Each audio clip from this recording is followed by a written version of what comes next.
Saya teringat pelajaran dulu sewaktu di kampus di negeri seberang. Di hari pertama pelajaran sejarah Amerika 101, sang dosen bercerita, J.P. Kuhn adalah pemimpin ekspedisi pelayaran bisnis pertama yang menggunakan saham sebagai pembiayaan ekspedisi timur jauh untuk mendapatkan biji pala atau nutmeg. Sehingga bertemu atau bertempur di pulau kecil yang dikuasai Inggris yang bernama Pulau Run di wilayah Ternate Tidore, sehingga akhirnya terjadi tukar guling atau dalam bahasa bisnis yang terkenal adalah namanya swap share. Inilah deal pertama pertukaran wilayah Pulau Run milik Inggris ditukar dengan New Amsterdam di Amerika. New Amsterdam di pulau itu kemudian hari dikenal dengan nama barunya hingga sekarang dengan nama New York. Jadi kalau tidak ada Pulau Run penghasil biji pala, maka New York dan New Frontier Inggris bernama Amerika tidak akan pernah seperti sekarang ini. Kembali ke kapitalisme modern. Perjalanan Jan Peter Sun Kuhn itu memerlukan biaya sangat besar. Karena itu dibuatkanlah sebuah usaha yang bernama VOC, Dutch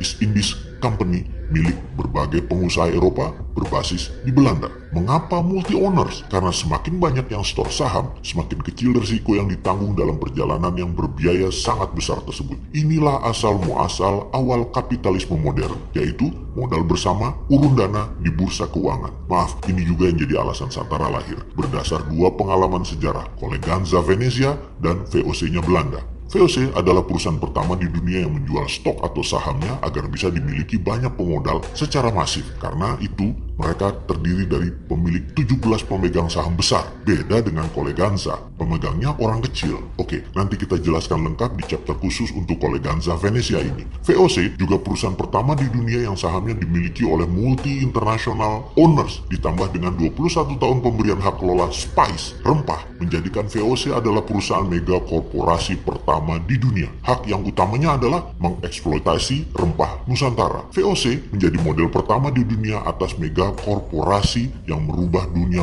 bisnis, dunia finansial, dunia saham, bursa efek, dunia sosiopolitik ekonomi, military political diplomasi, maritime exploration, dan penjajahan ekonomi oleh perusahaan global. Sengaja saya menuliskan panjang sejarah VOC ini agar bisa mengingatkan dari sejak awal Endos Nesos ini berdiri. Negara kepulauan terbesar di dunia ini adalah ditakdirkan sebagai global player. Banyak peristiwa besar yang membuat dunia seperti sekarang ini dilahirkan dan besar karena Indonesia. Juga mengingatkan bahwa Indonesia itu dijajah oleh VOC loh ya, dieksploitir secara ekonomi sumber daya alamnya. Kekuatan militer Hindia Belanda di setiap wilayah VOC yang membayar overheadnya bukan pemerintah kerajaan Belanda, tetapi swasta, yaitu VOC itu sendiri. Korporasi membayar power itu biasa, lalu yang dibayar tadi juga tahu diri, yaitu agar langgeng VOC di negara jajahan sumber daya alam dan manusianya sampai habis, maka wilayah itu dilindungi dengan ketat oleh tentara. Samalah dengan Tiongkok, negaranya melindungi bisnisnya di negara lain. Pemerintah Amerika melindungi swastanya di Timur Tengah dan di seluruh dunia dengan 800 pangkalan, mulai dari pangkalan militer fisik yang terlihat hingga safe house. Mudah-mudahan pelajaran beginian bukan menyindir ketika ada pejabat miring ke salah satu karena dia tidak paham geostrategi negara lain. Maaf loh ya, maaf. Biasanya, ya kalau tidak paham, ya kaki tangan mereka. Wis, itu saja. Kembali ke VOC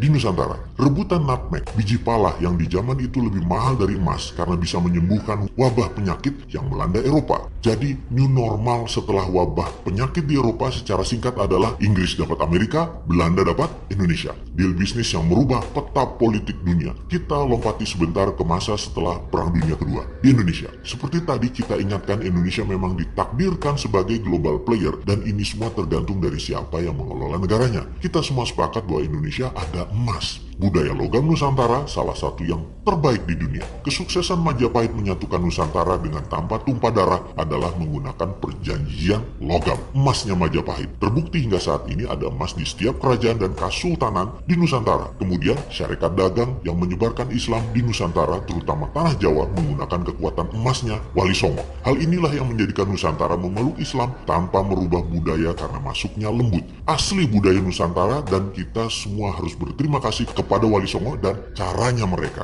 Kembali ke emas, Pak Karno tahu sekali cadangan emas Nusantara ini dan di tahun 1955 sebagai dasar undangan 50 negara hadir di Indonesia dalam konferensi Asia Afrika karena Indonesia memiliki tangan di atas kekuatan emas tersebut. Cina, India, Pakistan, Mesir, Korea Utara, Kuba, semua tokoh revolusioner semua mengharap dukungan Indonesia. Bayangkan ada Nehru, Gamal Abdul Nasser, Zulfikar Ali Bhutto, Mao Zedong, dan legendaris dunia lainnya hadir di Bandung, kota kecil di negara yang baru 10 tahun merdeka. Karena apa? Itulah obor ala Indonesia, itulah IMF ala Indonesia. Presiden Soekarno tahu kekuatan sumber daya alam nasional. Kalau dijadikan jaminan untuk printing money, maka rupiah bisa lebih kuat dari dolar. Tapi sayang 1000 kali sayang, Pak Karno pemikir tunggal. Di bawahnya tidak siap karena cakar-cakaran kekuatan politik bermanuver, sehingga lupa mengelola tanah air tercinta dan membangun kekuatan pertahanan, terutama intelijen. Sungguh, membangun kekuatan politik dunia tanpa membangun kekuatan shadow, kita menjadi rapuh.